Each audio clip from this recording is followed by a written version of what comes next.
Hi, everybody, and a big welcome to James, who is joining us from Levelfield Financial, has been referred to us by Lisa Huff, who was on here a few weeks ago. I'm not entirely sure how willingly. I think she nudged you in this direction. Welcome aboard, James. How are you feeling about being here right now?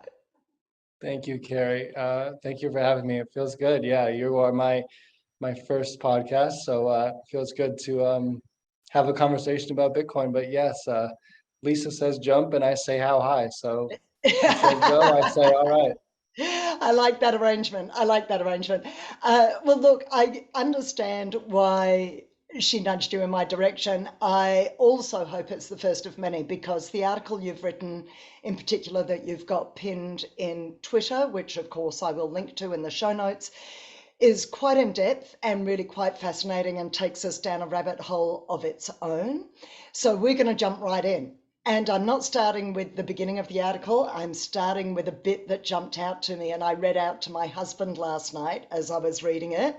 So we're starting in the middle with quite a dark piece, if I may say so. And so it starts like this. So she, having missed, here we go. If you looked at, if looked at through its most sinister lens, I might have to read this twice so people catch it before I ask you to expand on it. If looked at through its most sinister lens, controlled issuance of money supply in traditional finance is how central authorities keep their population on the road to serfdom. People work exponentially more onerous for a currency growing exponentially weaker, thereby being robbed of their time, expressed through destroyed purchasing power. So I'm just going to go through that again. Through the most sinister lens, controlled issuance of money. So that's what central banks are doing in traditional finance, is how central authorities keep their population on the road to serfdom. And then fundamentally, you're defining that. You're saying people work exponentially more onerous, so we're having to work harder and harder for a currency that's growing exponentially weaker. So we're having to work more because the currency is being debased. And in effect, that's the equivalent of being robbed of our time as expressed through that destruction of purchasing power that they are deliberately generating. That's a big statement. Tell me about your understanding of that and how you even came to that.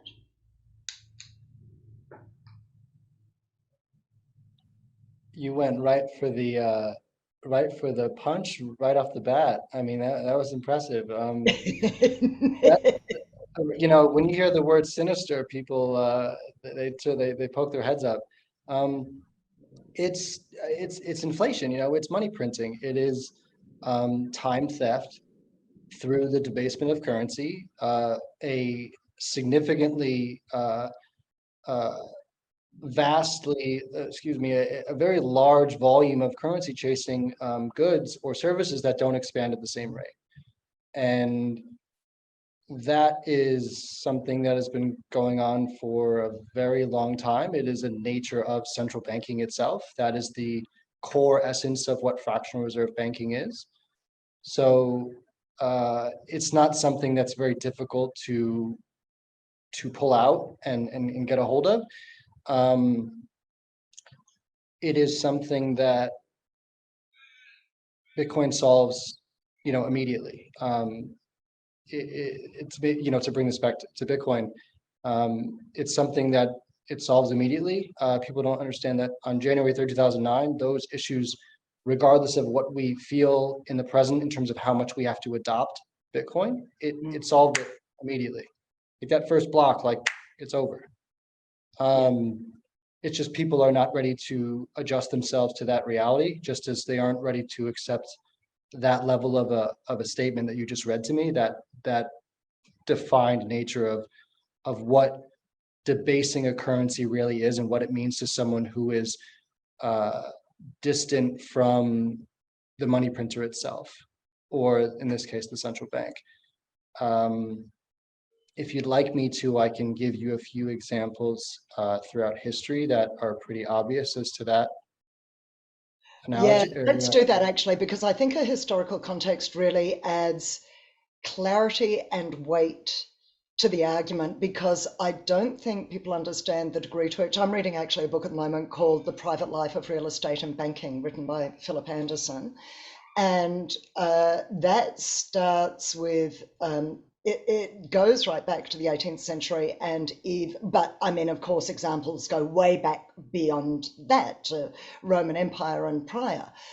But I don't think people understand the way it's been done through history and just how extreme it is right now compared to those historical examples. So please, I think that would be enormously beneficial. sure. So I'm going to start solely with the United States, and then I'll give you a little bit of a backstory as to, where some of the other issues from that came from. Um, one of the most uh, one of the most important things to understand is that the Currency Act of 1764 was issued by England while the colonies were still trying to gather themselves, in terms of their economies, and they had their own money called colonial scrip, and it wasn't inflated at the volume at which we see now. So the economy was able to run relatively smoothly on a fiat paper standard. And I don't want to say fiat because fiat is by decree, but there was nothing underlying, there was nothing backing it. It was just a paper currency. Mm-hmm. And that act was England saying, by the way, you can only pay us our taxes and what you're owed to us in gold and silver. And because there was a significant shortage of metals, you now see massive deflationary depression kick in, which was really the onset of the American Revolution. So the American Revolution moves forward to destroy that monetary unit in the colonial scrip, blows it out because they have to print to fund the war.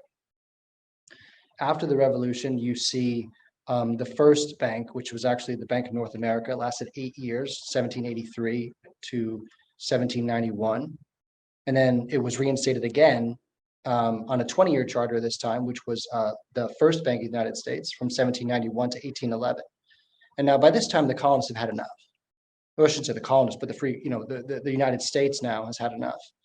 And what makes it interesting is after the ending of the charter of the first Bank of the United States, you have the War of 1811. So that's right on the heels of the ending of a 20-year bank charter. So ask yourself, why did all of a sudden this huge war break out from England coming to then reestablish its dominance over the United States?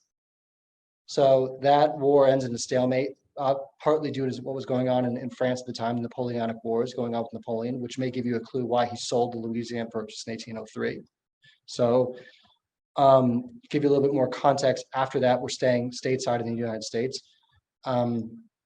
You have now the first Bank of the United States goes on, runs its course to 1811. You get this war. And obviously that war puts on a whole lot more war debt, which then reinstates another bank charter, which is now the second Bank of the United States. And that runs for another 20-year charter. And one of the most, I would like to say, badass, if this is an adult show, presidents of our history, Andrew Jackson comes along, and he runs on a platform of no banking, no central banking. Like, he is extremely intense about not having a usurous type banking system. Yep. And he routes out the bank. He destroys the debt. And at that point, the sinister nature of the bank really shows that not only is the central bank a problem, but he didn't even, which maybe it wasn't his fault, maybe he didn't know the depth of the real core of the issue here, but because fractional reserve lending was still being done on a state bank level in the northern, areas, you were still seeing a little bit of a control over the economies, over the economy, and therefore you saw, a tremendous amount of growth in the 40s and 50s without a central bank, but you did see a little bit of turmoil, which of course led to a lot of tension, which brings you to what happens next, the Civil War, right? So the pressures that led up to the Civil War were also exacerbated by monetary policy. I mean, Lincoln, and again, I'm saying this very clearly, slavery was an issue, but the main issue was the economic issue. Lincoln wanted to preserve the Union. He was dealt with, massive 10+% interest rates on borrowing to fund his Union Army. And instead of funding, with bank loans, he created the greenback, a credit-based monetary system, to fight the war. And then we push forward through the Civil War, and we get to the end of that war, which preserved the Union, but it put a big toll on the nation. And in order to kind of throttle the nation back into central banking, you saw a big push of multi-decade contraction of legislation. The first one was the Contraction Act of 1866, which started to pull all of those greenbacks out of circulation because it was a credit-based monetary system. And then you saw the destruction of bimetallism in the Currency Act of 1873. That's where you get, what is it, the Wizard of Oz? Is that the one with the yellow brick road and the ruby slippers? Is that it? Yeah. That's all, the slippers weren't ruby, they were silver because of the bimetallism. I mean, the silver was the people's money. So 1873 goes along, they get rid of the bimetallism, and then you get to 1900, which is the Gold Standard Act. And then post-Gold Standard, you see huge rose in the economy of booms and bust cycles of panics, bank panics of 1908, 1911, I think 1907. And then obviously you have the Federal Reserve Act of 1913. So it is just this systemic movement of blowing out war debts, controlling people via central banking, and doing it in multiple eras. The Federal Reserve is not the first implementation of central banking. So it is, it's insidious. Yeah. It really is, and that's really coming home to me at the moment in this book that I'm reading that quotes a lot of Rothbard, that quotes a lot of the kind of text from the time. You are a fountain of information. That's the first time I've heard all of those dates spat out like that. It makes me think about what we're going through at the moment in terms of everybody thinks there's all these reasons for why we are experiencing the upheavals and the wars and the conflict and the Twitter wars, the culture wars, the war on COVID, the war on this, the war on drugs, the whatever. And we think there's all these issues going on and all these reasons going on for it, just as people must have done in the 18th century without realizing that 17th, 18th, 19th century, without realizing that the underlying issues, well, some did because, as you said, Jackson and his followers were known as the hard money men. They wanted to see money backed by gold. They understood about fractional reserve banking. They wanted every piece of fiat to be, or every certificate to be backed by gold. But the vast majority don't see this, as you said, insidious underlying control of the money, debasement of the money, and transfer of power from the people with their silver standard and their peer-to-peer transactions being manipulated simply to transfer wealth out of their hands into those running the banks and the government in collaboration. And so, first of all, I want to go down the track. Before we go down to Bitcoin and this, you're absolutely right. 3rd of January 2009, it's changed, and it changed forever, and there is nothing anyone can ever do about it. Not nobody, but clearly the vast majority aren't aware of how significant a shift that was and that date is. But before we quite go there, can I ask you just to see your take on the modern day equivalent of what we are seeing in effect at the world global surface level that's caused by the underlying, well, the printing of money and the broadening of M2 and the destabilization of currency? What do you see as the issues that are a result of that causal trigger?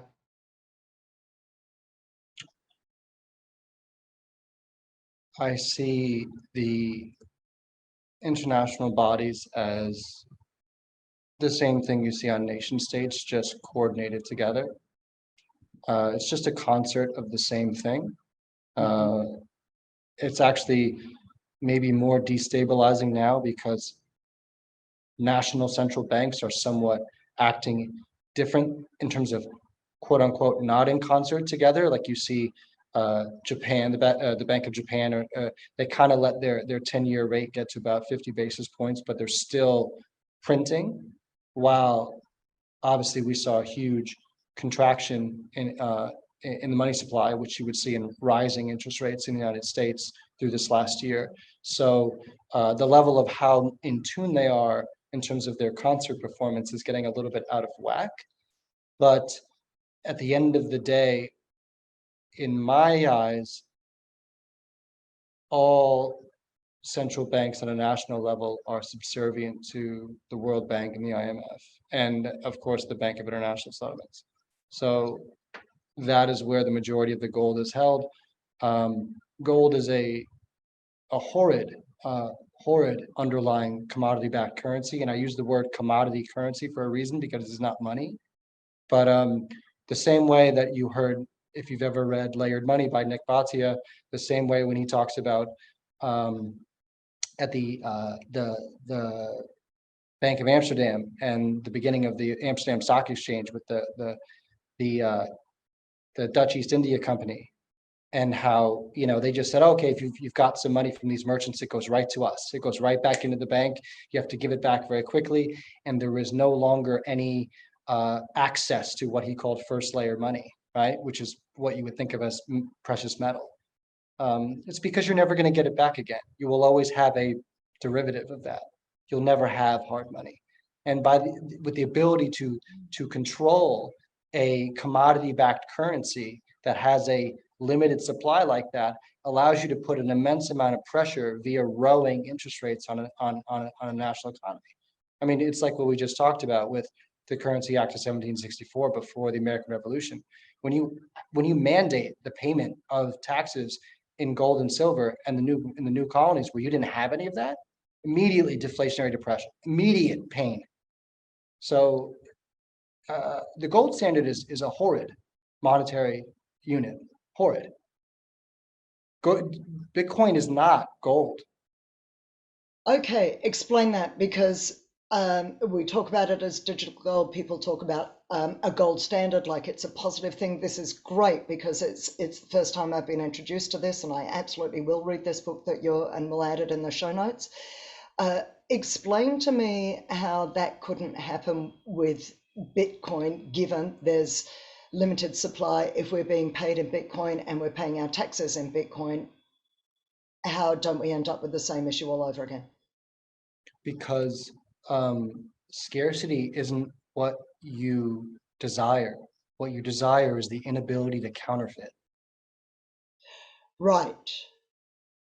So, okay, expand on that, please. So, when you say that, what I'm thinking about the counterfeiting is I'm going back to Rome and I'm thinking of gold-covered lead, and I'm thinking of the shavings around the edges and I'll give you another example that'll make it clearer.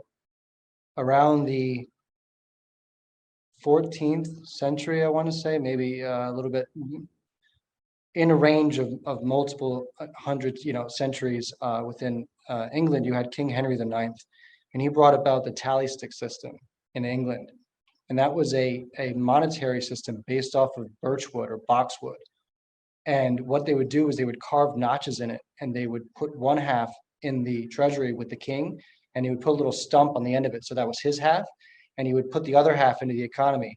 And he would make sure that the taxes were demanded to be paid in these things called tally sticks. So there was a built-in demand, right? There was an acceptability of this instrument, but it wasn't scarce, right? Like gold, it's wood. You could find it almost anywhere.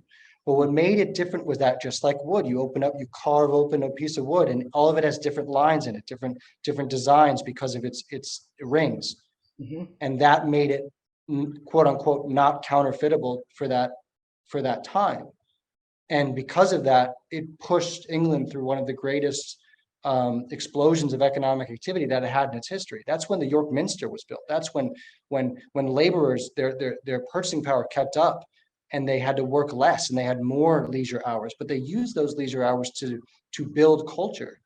and build these grand cathedrals. They got their time back. It's not about scarcity, it's about counterfeiting. This is astonishing. This is a completely different take on it because we put so much emphasis in the Bitcoin community on the scarcity factor. Absolutely blows my mind. Are there any other examples like that in the whole of human history? I mean, that's the one that stands out the most in terms of a commodity, like a Yeah, commodity currency. But I mean, you can use you can use paper. It's just when you have any kind of physical, whether it's a fiat currency or a commodity-backed currency, because it is tangible in nature, you need a third party to be part of that, right. you know, to be the, when transactions occur and make sure that everything is done appropriately. And throughout history, we've seen that actually the most beneficial structure to do that is through state banking, not through privatized banking, which is completely antithetical to what we do now. But again, the thing to kind of make it rapid and make it a nice present is what Bitcoin does is it not only destroys the need for a central, a third party because it is decentralized and the issuance and the verification and the transacting is in a decentralized fashion, it's permissionless, but also because the unit of money itself is intangible. So you don't need it's actually not even a necessity anymore.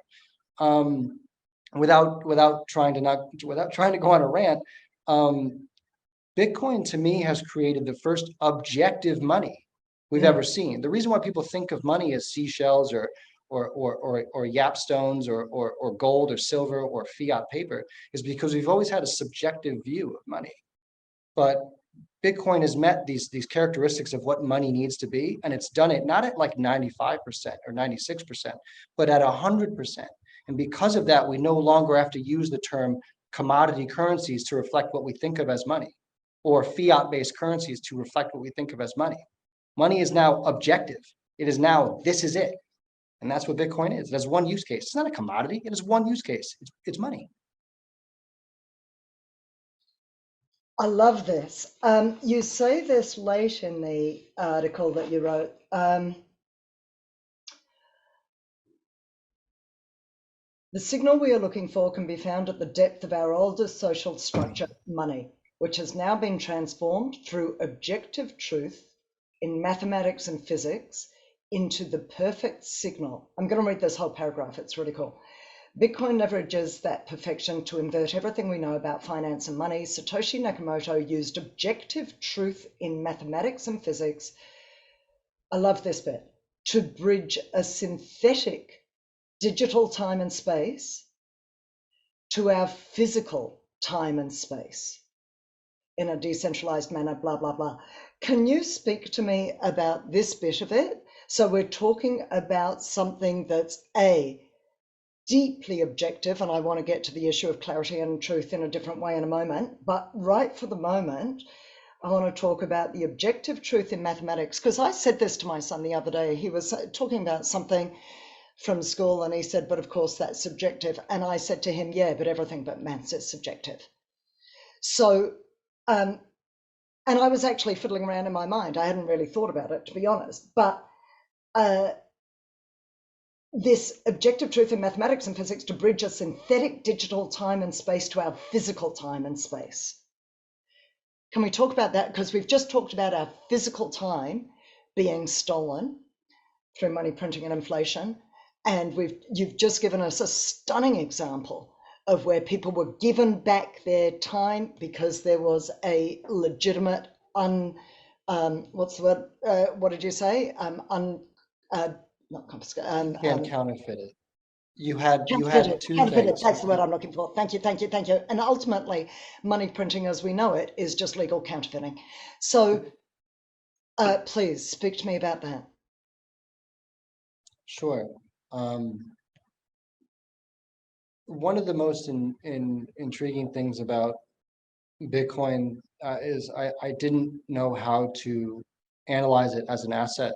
And I have to give an amazing shout out to Gigi's work, which is Bitcoin is Time. That was where I got that from, and I must have listened to that audio like at least 15 times, just to really understand the depth of what his work, what Gigi had really carved out and really shown what was going on there, and the digital time and space that's been created by Satoshi Nakamoto to solve when transactions occur in an environment where there is no absolute time is incredible. I think I wrote it down just so I wouldn't mess it up, because I knew I would be asked something about this.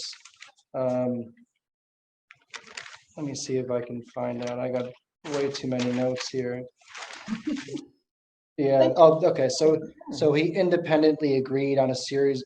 His breakthrough here was creating a way for us to independently agree on a series of events without central coordination. Yeah. And for us to do that, how do you all agree on time when time isn't an absolute thing? It's relative. And how do you correlate it to the synthetic time, which is block height? And what angle do you look at it from? Like in Bitcoin's world, there are no clocks, right? There's just acceptable or unacceptable timestamps. There's a range, right? So it has to be less than the median of the previous 11 blocks, less than the median of the previous 11 blocks. Excuse me, greater. My apologies. See, it's to be greater than the median of the previous 11 blocks and less than the network adjusted time plus 2 hours. So it gives you this band of time that's in our physical reality, and yet it has to meet those parameters to even enter the cyber world, which has no time whatsoever. But the time that is native to that world is block height, meaning, but it's been created, right? There really is it's just information. I mean, it's all, what's the word I'm looking for? It's all an abstraction. All software is just an abstraction. So Satoshi created an abstraction of perfect monetary policy rooted in objective mathematical and physical truth in asymmetric cryptography with mathematics, and B, upfront, inescapable, unforgeable cost in proof of work to then bridge a physical time and a digital time that he made up himself, time and space. And he used the difficulty adjustment to make sure that we couldn't force forward the issuance schedule. So it almost binds all of our, it binds all of our work in a manner where I'm sorry, I'm losing my thought. It's too intense. I'm kind of like going into la la land here. But Well, it's just a very, go ahead, please. I was going to say, because this ties in, it's a very nice segue into, I'm actually going to come back to the start of your article where you talk about objective truth. And I just want to go beyond, if you like, the technical side of this time and space issue to what it now means from that quantum level, if you like, into physical reality. And I want to talk about, okay, so from this objective reality he's created at the cyber level, what does it mean potentially for us in the real world? And I'm interested in how you phrase this, because I mean, we could just talk at the level of society, but before we get into societal changes, you talk about, we're all very familiar now with the words the Great Reset and potentially the Great Awakening. You talk about it as currently being in a state of great confusion, and that what comes out of Bitcoin is great clarity because it's so pure, it's so objective, Uh, let's go there, because I think that's a natural from where you've just gone with physical time and space, and that connection from what's happening, TikTok next block at this level, to what it means at this level. I think nobody would disagree that we're in a time of great confusion. You could also talk about that in fourth turning terms as a fourth turning, like literally just a fourth turning or crisis period. So we're in a time of great confusion, potentially crisis. World Economic Forum is talking about the Great Reset, which some of us see as a deeply dystopian concern. But you are talking about the opportunity here for great clarity as a result of that first block, the 3rd of January 2009. What are your, can you expand on that? Yeah, the narrative of this whole great awakening, or this people are all of a sudden noticing some of these issues that they think they understand at a deep level, or you keep hearing, person A, B, C, D on the street say, oh, I finally get it, or oh, I think I understand what's going on now. And then you have this whole great reset, or these buzzwords of what seems like consolidation, in my words, right? In my eyes, right? The Great Reset is just like, okay, the debt levels, right? You had Greg Foss on here. I mean, he's a brilliant guy, about moving the debt up the stack. You're at sovereign debt levels here. So that's kind of, when I hear the word reset, I think of a reset button. But all I think of when I hear that is either the bleeding away of national boundaries, where you just have a massive international body that is now in control of the same exact kind of money system that we have now, except it's in a more digital format, which leads to a whole host of issues, because you are directly affecting retail wallets, or people's, without using the direct word wallet like we do in a wallet software, but I mean wallet like a person, right? There you can affect decision making. I mean, money affects your decision making. Which again, we all know that this is a currency, not a money, now that we've talked about that. But the reason why I find the objective truths that are self-evident in Bitcoin to be so profound is because it fixes, as you hear in people who work in Bitcoin will say, fix the money, fix the world, because it is that deeply rooted of an issue where a lot of these potential threats will begin to have a lot less gunpowder behind them. They won't be able to do what they say they're going to do, including something like a central bank digital currency, as well as I think humanity will start to maybe tone down some of the, and again, this may be something that people may not like out of me, but tone down some of the whole, oh, I'm awake, I've been awakened. I think it's a little bit too, I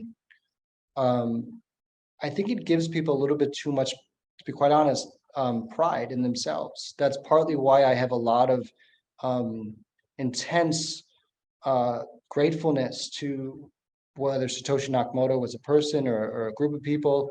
I don't know, nor do I care, because the code is open source, but it is a gift. We don't have to win. We already have one. And I know that sounds like an odd definitive statement, like, oh, we still have to, the incentive system will make us desire to use it. But the structure and all of the things, that the dance of all of these technologies that have been built around to uphold perfection in money and have it rooted in the objective nature of math and physics is unbelievably profound. It's like taking something that's Adam Back. I saw a little clip of him talking about Bitcoin, where he said that he tried to work with it, whether make it more secure, more scalable, or this or that, and he couldn't do anything with it without altering it and making it worse.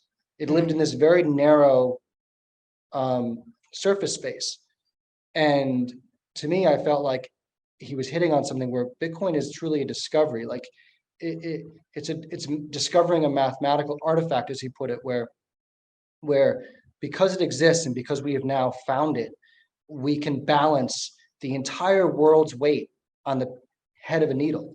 Like it is this intense objective truth that establishes itself in the world every 10 minutes, block by block.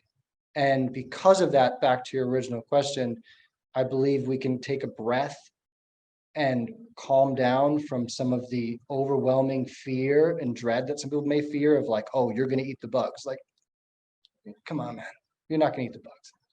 And also, don't be like, oh, I'm awakened. Like, you don't need to become the next Mahatma Gandhi.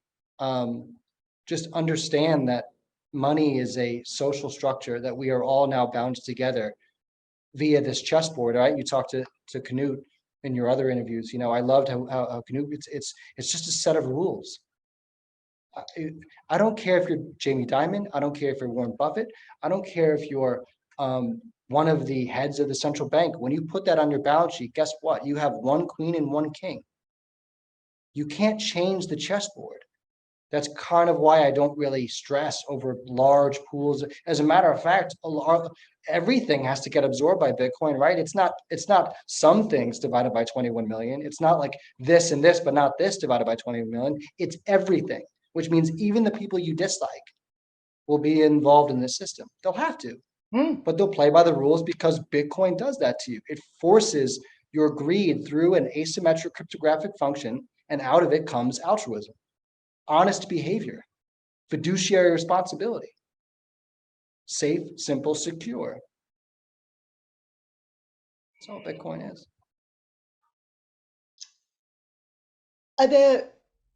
There's still going to be credit.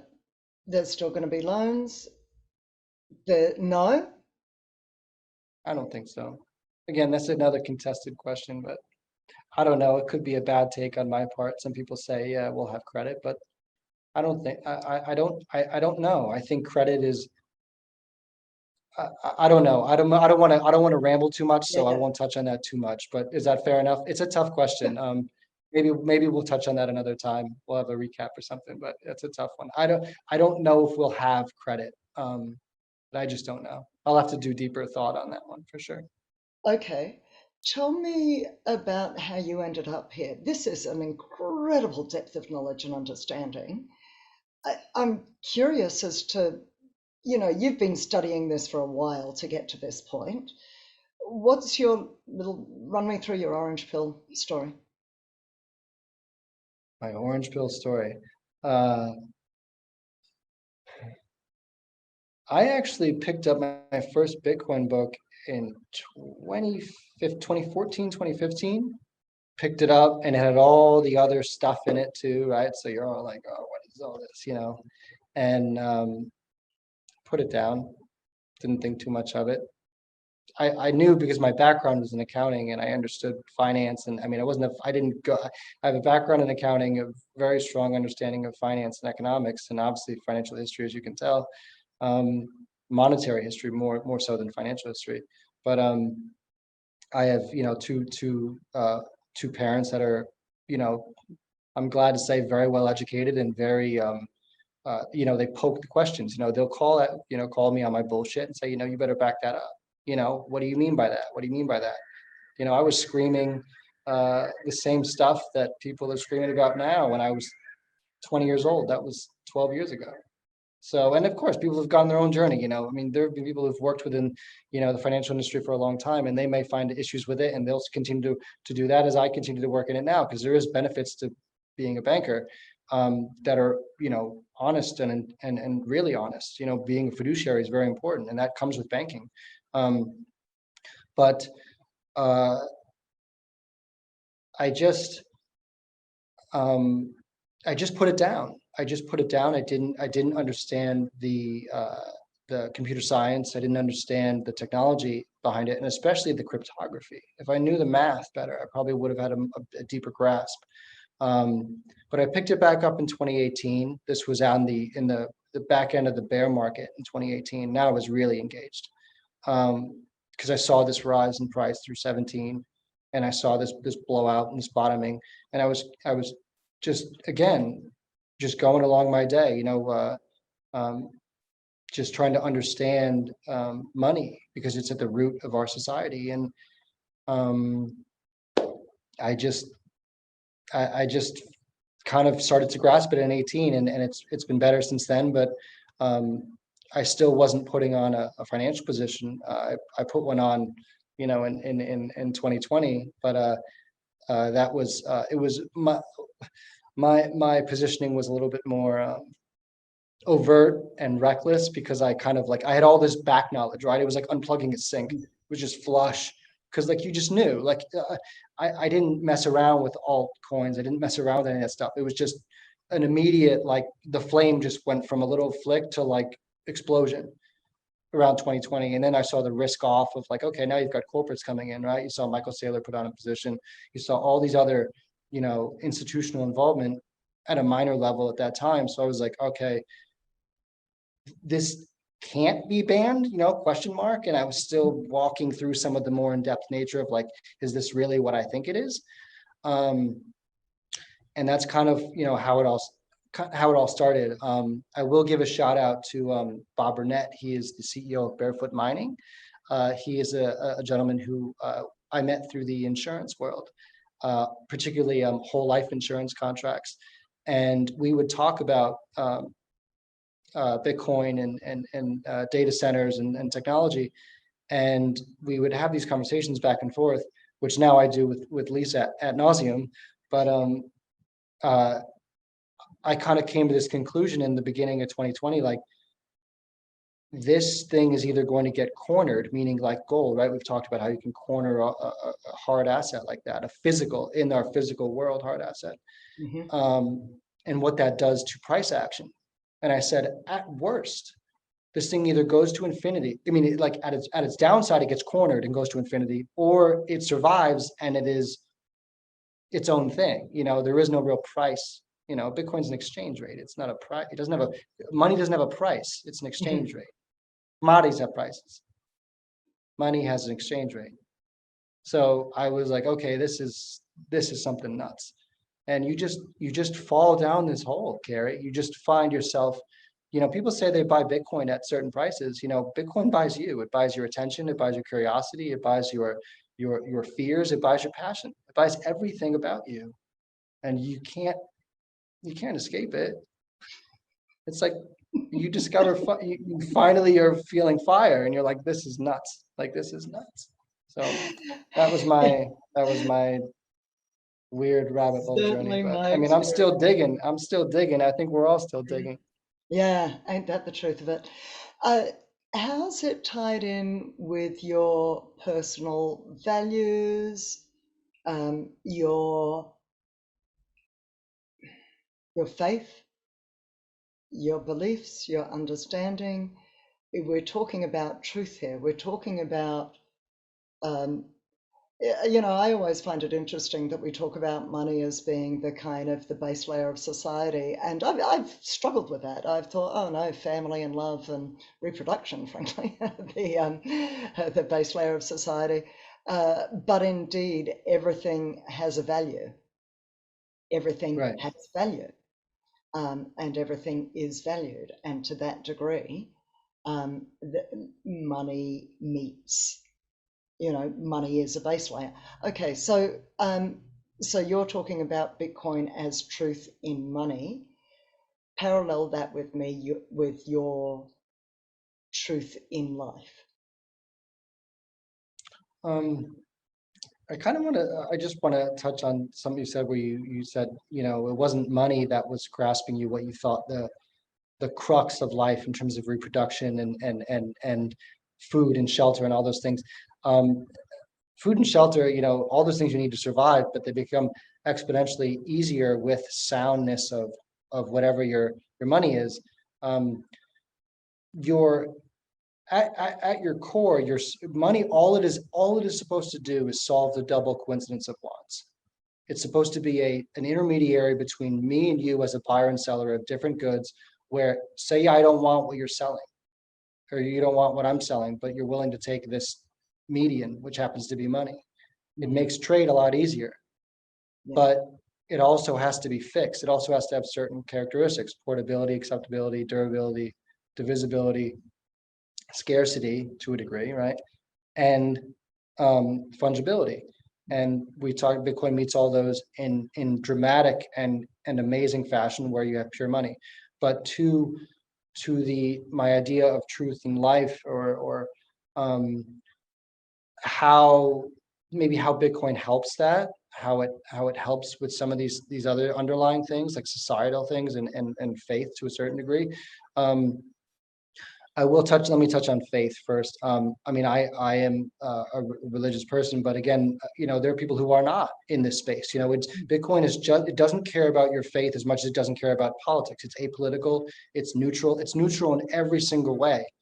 But there are weird interconnections that I always ask myself, like, Bitcoin's permissionless. Like, it doesn't ask you what you've done wrong, but it's always accepting you, right? Like, sounds kind of religious to me. But Right. um, sound, weights, and measures, right? That's a biblical kind of thing, right? Like, it's sound, it is thermodynamically sound. But to the societal component, one of the ways to really, like, definitively see the terminal corruption and decay of society is when the things that are supposed to breed become sterilized, and the things that are supposed to be sterile begin to breed. So, to your social point, without getting into other deeper social issues, let's just talk about what would happen to me in terms of what you would call what should be breeding is sterilized, right?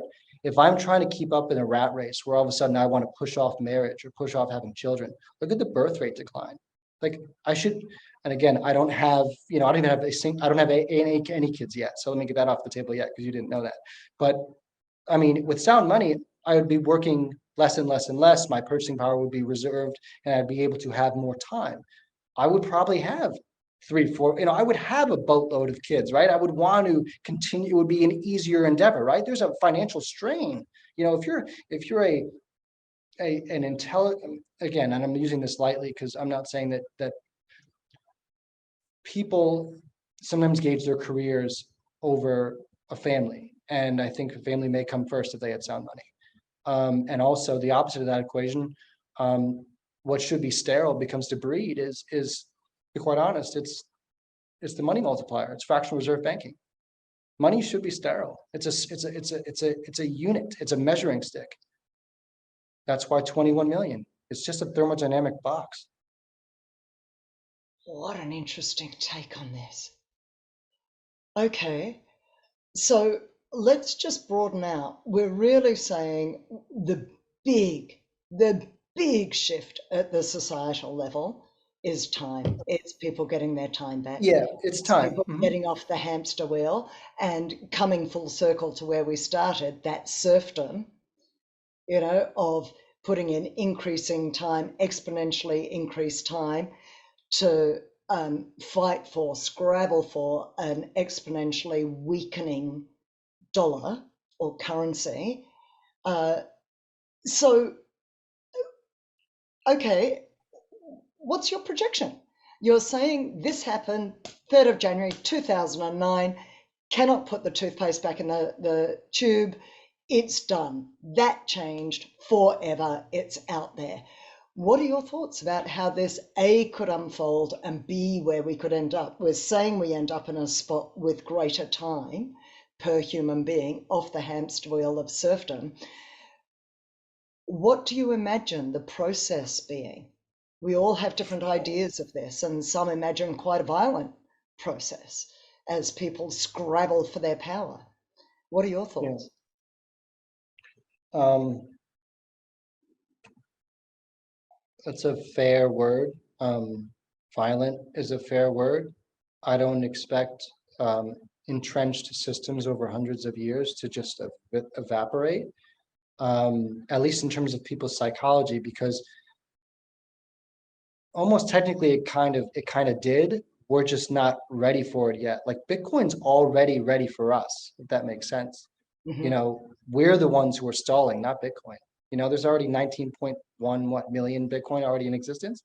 There's Mm-hmm. only whatever the difference is to be mined. Hmm. And don't get me wrong, the natural organic supply issuance, to 2140, combined with the difficulty adjustment which is a time-based adjustment. So it doesn't allow us to, we could have as much energy as we want and force it at the Bitcoin network, meaning hash rate, and which is a proxy for the energy force at the network. And you're not going to get more Bitcoin. Bitcoin is really a function of time. Yep. So I can see, because of its organic supply issuance, and it's going to take a long time for it to go through, because we've already got a lot of the supply out of the way. It's already like, if people in this space, they get it. They're like, let me get some, whatever that really means, right? Bitcoin just gets you, you don't really own Bitcoin, and I'm just going to sit back and wait, but there is going to be to get to your original question, an unsettling period. But the one thing I don't have a definitive time frame for you in terms of economic history, but I do know that the things that made me really happy were like seeing the benefits of what happened to the everyday person during like the tally stick system in ancient England. I mean, these people got a tremendous amount of their time back. They built up all of this culture around their society, and people flourished. And I don't know the crime stats of that time, but I'm sure they dropped off to a particular degree. If we want the best snapshot on a small scale, I would honestly probably look to El Salvador. I would look to see what's happening with Nayib Bukele in El Salvador. I mean, that's a snapshot. I mean, they are what, the savior? Is that the nickname for El Salvador anyway? I mean, that's kind of odd, right? We talked about faith before. I mean, it's What was the nickname? Sorry, I haven't heard that. Say it again. the savior, the savior. Ah, I I didn't think that's know. what it means, or like Is that what salvation or something. Salvador means? Right. Okay. Um, and I haven't been there yet, but it's amazing. And I lived in South Florida for years, and there's a tremendous Hispanic population, and I would run into some El Salvadorians, and I would get giddy like a child, like your president is doing things that people simply don't grasp. And it's, most people aren't going to get, all right, James, whatever, go move there. They don't grasp the significance of it. But the flame of what this is started in El Salvador, and it's the game theory is going to demand that it plays out. So as you mentioned, I'm in Texas. So Texas is doing some things that are very beneficial to the adoption of Bitcoin. We'll have to see. I don't see the nations that have lived under relative financial security, the Western nations, adopting this at any, nonchalant, okay, cool, let's just go for it kind of way. I Mm. see them being forced to adopt it. I see the game theory taking care of it, if that's the best way for me to sum it up. Mm. The game theory will take care of the adoption. Yeah. I think we'll have to take care of each other. It'll be interesting to see how people with unique skill sets or people with valuable skill sets will start to demand their payment in Satoshis. Hmm. People will start to save more in Bitcoin. They'll, Bitcoin, maybe to wrap this ramble up, Bitcoin is already money. So Mm. from January 3rd, 2009, you immediately had store of value, medium of exchange, unit of account. You already have that. That's inherently within money itself. Mm. The things that are blocking you from what you perceive to be it only is a store of value, or it is only a medium of exchange in other places, is the jurisdiction. It's not the Mhm. money. It's the jurisdiction. Yeah, that's right. And there's a bunch of things coming together in my mind as you're saying that. And yeah, the jurisdiction is where the Balaji, don't know his surname, nation state concepts come into play. Um, I pulled up a quote the other day. I'm writing an article about libertarianism and Bitcoin as a blog post for somebody. And I was going back through the history of libertarianism and found a quote that I'm not going to be able to quote you, but I'm going to paraphrase. It was Lao Tzu, and it was about fundamentally take the government out of the equation and people will self-organize. And one of the clips doing the rounds at the moment from El Salvador around the cleanup of crime there is all the gangs in prison. Have you seen that clip doing the rounds at the moment? All the gangs being managed in prison for better or for worse. So that idea that once you've got sound money, and I'm not saying that El Salvador has minimized the size and control of state, because that clearly hasn't played out yet, but it has created some sort of self-organization that's led to this reduction of crime, that perhaps when you're talking about the tally stick and the potential reduction of crime in that era, and those quotes that you're getting from people, from local El Salvadorians, about we can go outside, we can play outside, we can go to the shops, we don't, we're not being asked for protection money, we can run our businesses, just being able to get on with life. And I heard this really interesting thought on something not so long ago about it was someone who had spent a lot of time in China, and the fact that we imagine that they have far less freedom in China than they actually do, just as we imagine we seem to have a lot more freedom in the West than we actually do. We have the freedom that an animal has in a cage, in a zoo. We have the freedom to explore that cage. And that's about as much as we're given. And so I guess what I'm imagining as I imagine all of this is I'm imagining a space, and I don't think it's a utopia. Human beings are human beings, but as Jeff Booth would say, human beings are influenced by our environment. And if you're in a safe environment, why would you want to commit crime if you've got the time to have your family, if you're not being stolen from by the government on a daily basis, if you're not on this hamster wheel? Why would you need to do drugs? Why would you need to do crime? It creates a whole different, and this is some of the Gabor about addiction, and the fact that when you put the rats in an environment where they can play versus rats in an environment where all there is cheese and competition, you get a very different kind of rat, one that goes for the heroin, the water with the heroin in it, versus the one that's just got no interest in that. I'll just go with the plain water, thank you very much. It doesn't do anything for me. It doesn't get me high. I'm high enough. I'm whole enough. And so my sense of what this does to us at a DNA level, at a cellular level, in terms of our human action, our behavior, is just, it's everything you've just said about Bitcoin owns you, Bitcoin changes you. It's unfathomable. It's hard to imagine. It's hard to imagine. Well, it changed you, did I mean, you said at one point you were a fan of Janet Yellen and Elizabeth Warren and a recovering liberal, right? You've gone back through my So tweets. Yeah, that's I'm right. always taught to do my homework, yeah. You But certainly. that sense of what you were looking for in quote unquote, left-leaning politics was this sense of fairness, I Yeah. think.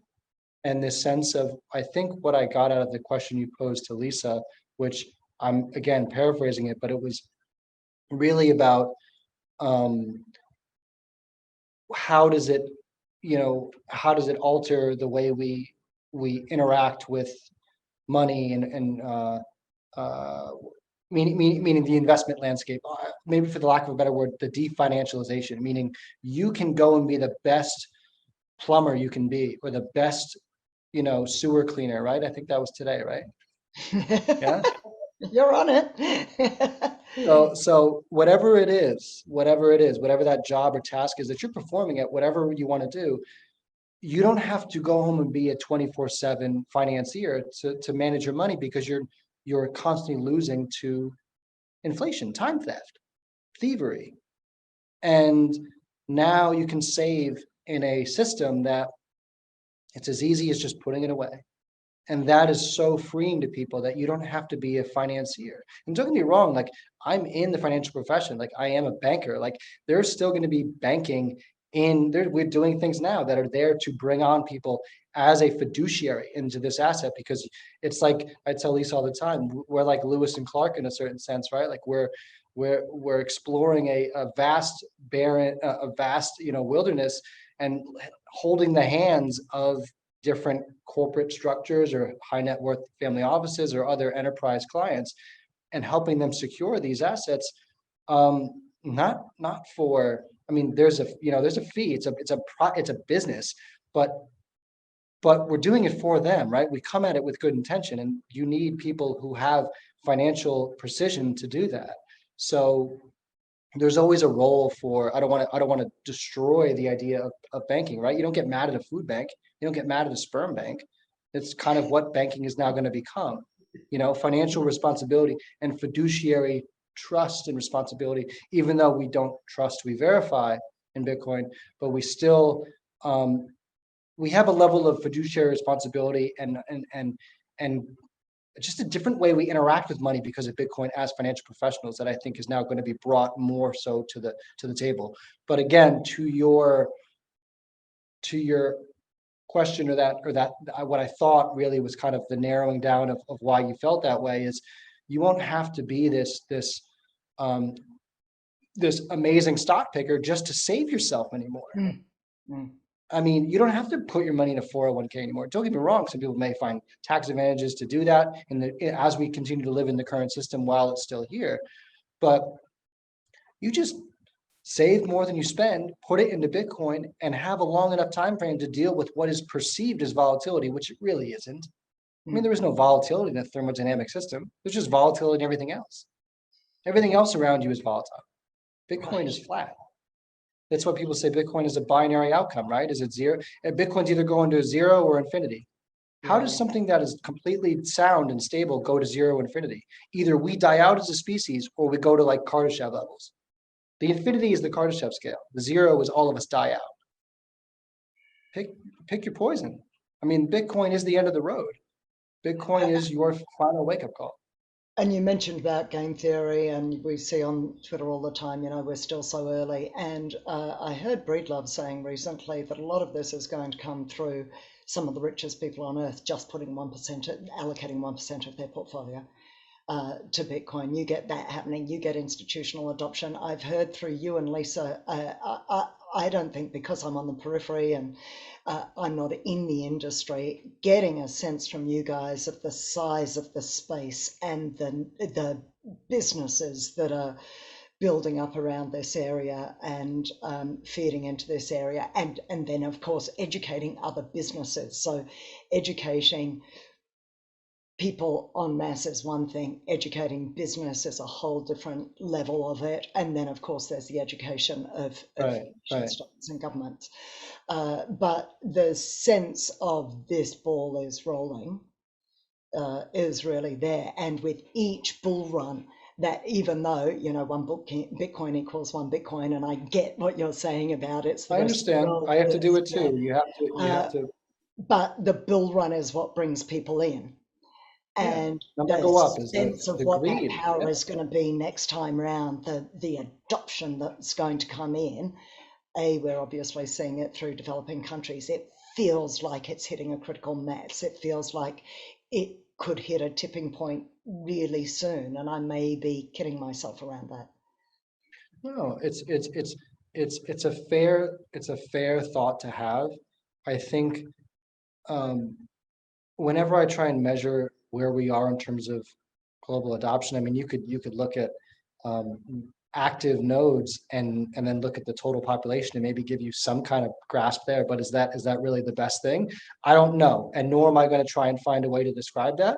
I just, maybe the best way to put my thoughts when I try to think of either where we are in adoption, or especially any kind of fiat derived price or any kind of quantitative value on Bitcoin, I go back to, again, another guy you had on here, which is Jeff Booth.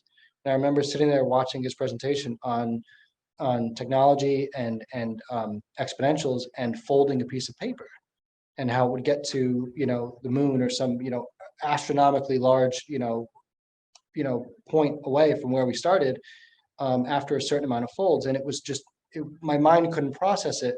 So I always think back and tell myself, like, this could happen in such a strange manner where, and again, this is a little bit off in left field, but we'll go there, is which may tie Canute back into the conversation as well. We don't really know how we'll interact with Bitcoin as we begin to all experience it together and all adopt it. I mean, the deflation of the cost of goods and services would get to such a degree that we may just maneuver Bitcoin around as like a metric, like it's, I guess what I mean by that is this, the sense of spending almost deteriorates. Like it becomes this, without using the word utopia or communal, but this sense of decentralized global coordination that leads to a sense of centralization or a sense of coming together without being together, and all being in this level of monetary flow state together. I honestly can't describe it, it's just, it's going to take a long time, but that's kind of what I think about when I try and put some kind of quantitative value on it. But depends on my audience, right? Like if I'm talking to a client, it's a little bit different, they want some other kind of view on it, but it's but I hear you. It's almost like the school of fish thing, or when women start menstruating at the same time when they're around each other. That works. I'm hearing. I'm going to go to your Jeff Booth quote because it feels like it might be timely to wrap up. We're heading towards that 1 hour mark. But this is what I think we're kind of really, potentially it's a lovely summary quote to be expanding on and taking us out with. When you have scarcity in money, you have abundance in everything else. How beautiful is that? What a beautiful concept is that? Again, it's focusing on the scarcity rather than the non-counterfeitability. Well, don't worry. There's the scarcity matters, but it only matters when you can't counterfeit. So like you have to have one before the other. Right. It's just beautiful. Yes. It's just beautiful that we don't have the ability to counterfeit Bitcoin, or you can try. You can Good pull a luck with Bitcoin that. Cash, and that's not going to work. You can try and use Bitcoin Core and stay on the main chain, and then violate the rule set, which again won't do you any good. You can try and put another queen on the chessboard, not going to happen. So that's what I mean by counterfeiting. But the scarcity matters, obviously, because now you have this.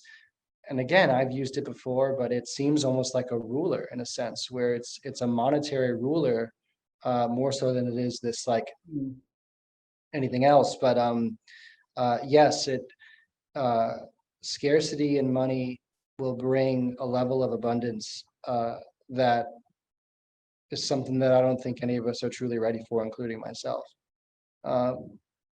It should. We should basically, I don't know if we'll even use GDP metrics anymore. We won't use gross domestic product. We'll use something like aggregate productivity growth, or like all of the deflation now gets factored in. Like how much does technology take over our life? Because we're constantly Bitcoin promotes efficiency at all costs and decentralization. So decentralization, first and foremost, it's just going to survive. But it also promotes efficiency and quality, right? Because you're not going to get rid of this beautiful unit without really desiring it. And again, we can't live in a Bitcoin. You can't eat a Bitcoin. So it's not meant to be hoarded either, right? So believe me, I understand the idea of store value. I understand people will just put it away. There's a hodler of last resort for a reason. They're necessary in this adoption cycle, but you're not going to yeah, spend it readily unless it's on a quality product. That's the issue. exactly. So it changes the dynamic in terms of this It consumer good changes everything. The culture, entire level of consumerism goes away. I mean, this rat race, buy, throw away, just is gone. Yeah. but it does bring a level of quality that I think has been muted. And maybe back to that example again, the York Minster during the Talistic system in ancient England. I mean, beautiful cathedrals, amazing buildings, phenomenal architecture, leisure time where people can raise families, can build families, can have, proper nutritious produce with the waste heat from Bitcoin miners in vertical farming. I don't know, that's down the line. But like there's so many things here that either way, without rambling any further, yes, Jeff Booth is right. Scarcity money brings abundance and everything else, and it should unleash the abundance of everything we desire in terms of food, shelter, but also the abundance for us to care for one another in a way that I don't think we've seen before. Mm, wow. Well, bring that on. James, this has been magnificent. I've got to tell you, the sun's shining behind you, and sometimes when you move your head, it shines through and makes you look like an angel with words of hope and wisdom. This has been a pleasure. You need to be out there doing just a truckload of podcasts and speaking. You have a phenomenal, not just wealth of knowledge, but way of expressing it and clarifying it and yeah, putting all the pieces together. This has been magnificent. I really appreciate your time. Hey, are you going to Bitcoin Miami? I hope so. I hope to be there this year. We'll see how I mean, I'm obviously very, very busy right now, and I'll be continue to be busy. But I would believe I'll be there. My next event is Empowered in Houston, so that it's going to be fun. Yeah, I if I could get to every Bitcoin conference, I would. It's yes, yes, yes, and yes. If you are there, I would Well, love to see it. I am hoping we get to meet in person. I cannot thank you enough for coming on. It's been an absolute delight and an eye opener. Um, keep doing what you're doing. Get out there, my friend, and keep spreading the word. This is fantastic. And be well until we meet in person or cross paths again. I'm sure we will. I appreciate you having me so much. It's been a real joy for me as well. Thank you so much, Carrie. All right. All the best. Take care.